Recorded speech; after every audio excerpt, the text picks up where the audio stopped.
Hi, my name is Eric Daw from OmniFit, and we're gonna talk about squat. Not squat, but squatting. And why is squatting so essential to be able to do it well as we get older? We're gonna go through some demonstrations about what you can do, and if you have trouble with squatting, this will be guaranteed to improve it.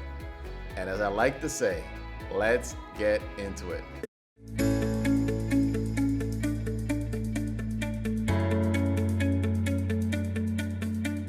So a squat essentially is the ability to sit down and stand up.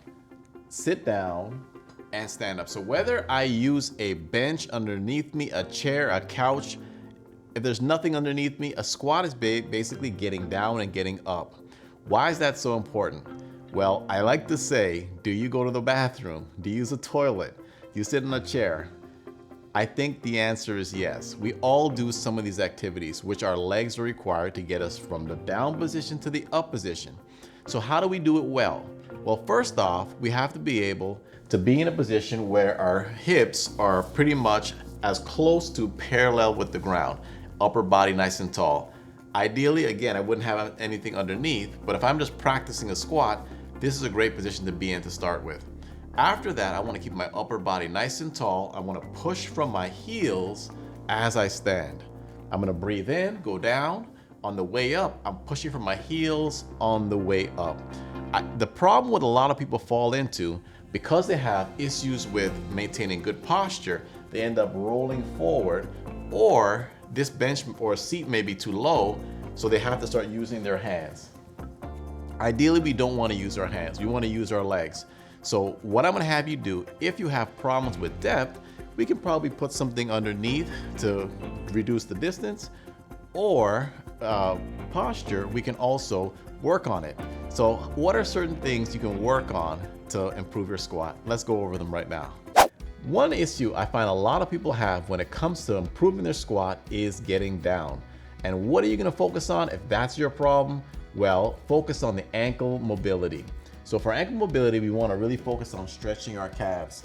Even before you do your squat, stretch your calves for 20 or 30 seconds. It's really important to be able to get a good range of motion, stretch those calves, because once you're able to do that, you'll feel an immediate difference in your ability to get down and get up. As I mentioned earlier, upright posture is really important to maintain a good squat.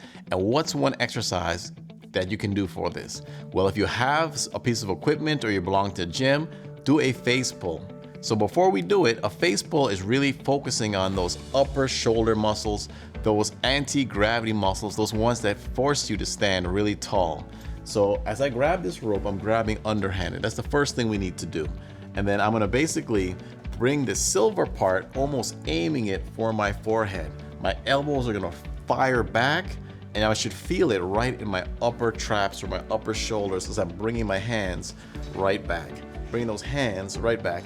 You actually don't even need a lot of weight to do this to really make this exercise really effective. But the key thing is keeping those elbows back, standing tall, and making sure you can feel it right in your upper shoulder muscles. So I know what you're thinking, you may not go to a gym. Why don't you grab a little band like this, again, not heavy resistance, put it around something, a bedpost, a handle rail, anything you can, and basically do the same exercise, pulling elbows back, feeling it, really focusing it on your upper shoulders. See, just a band like this simulates the same idea even if you don't even have equipment at a gym. So folks, if squatting is your problem, these are the two exercises you need to do to improve it, because we know squatting is important.